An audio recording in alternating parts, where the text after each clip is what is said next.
Traditionally, amateur racers go off for a weekend of motorsport with a motorhome to sleep in and a car on the trailer behind.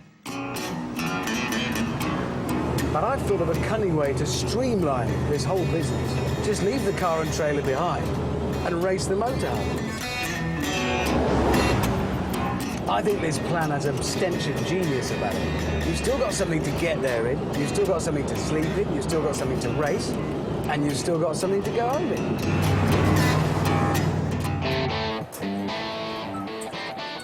To test this theory, I've come here to Essex Raceway in Essex.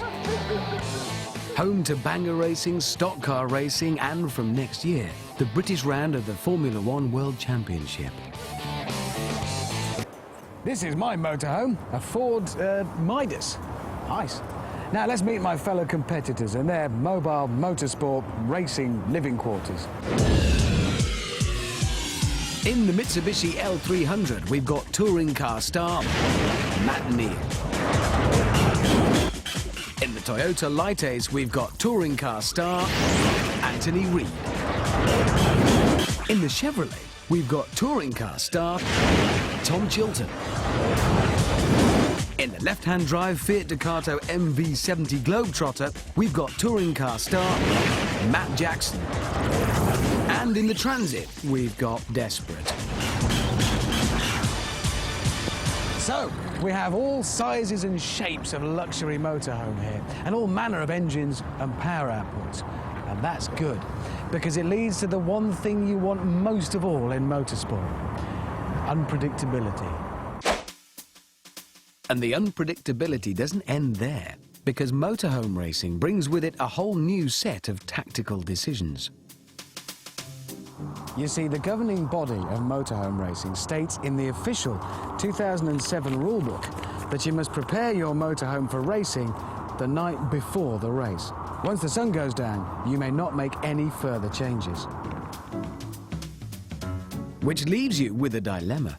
Do you strip it out and endure a terrible night's sleep that means you're not on form for the race? Or do you leave the luxuries in place and then face having to compete with all the extra weight on board? I went for the strip it all out, have a bad night option. And actually, so did all the other drivers.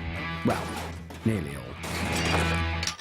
Gravy juice, pan, warm, peas, carrots, add.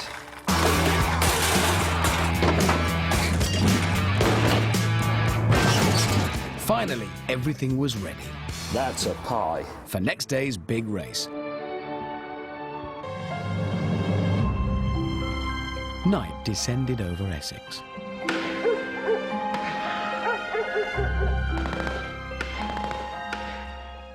Morning broke over Essex. It was time to celebrate the birth of a new motorsport.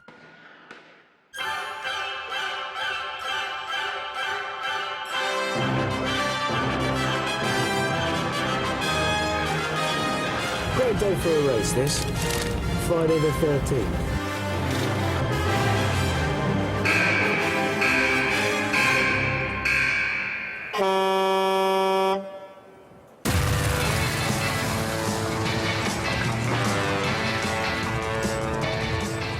As one of the sport's co-founders, I was in car number 1, and James was in car number 6. Turn it in, feed it through the apex. There's quite a lot of understeer occurring.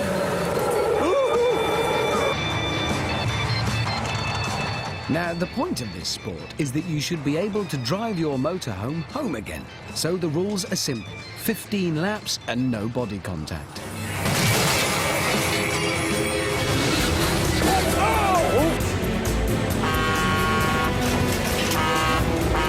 Mind you, we had invited touring car drivers. Right, we're going in 3 abreast.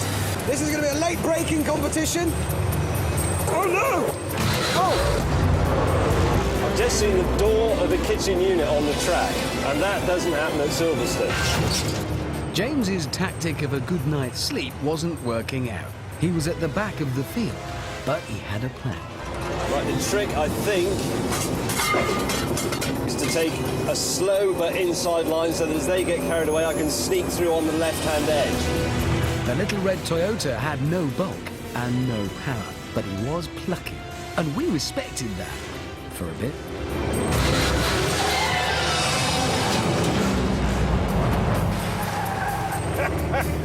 But with some aerodynamic tweaks, the Toyota found some speed. No, the Toyota's gone through!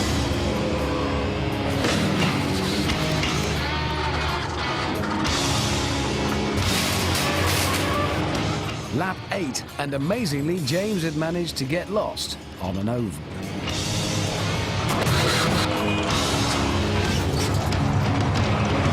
On lap 10, I lost a bit of structural rigidity. Oh, nuts! Maybe a slight touch there. Most of this will clean up. Most of that will clean out. Having a burst of power, and it's not coming from the own motor. With just 3 laps to go, the red mist descended.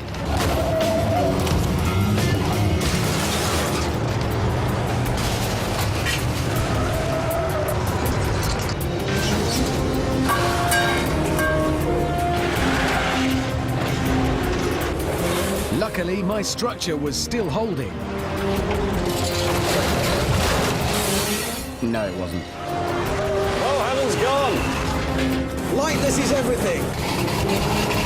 Whoa. That shelving unit was my downfall. Bloody pikeys. Oh, right on the inside line! On the checkered flag, the little red Toyota was first, and I came home third.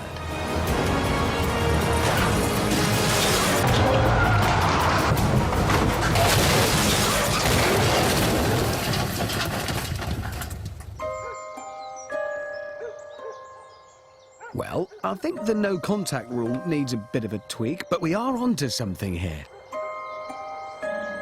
Like I said, you turn up in one vehicle, you sleep in it, you race in it, and then you drive it home.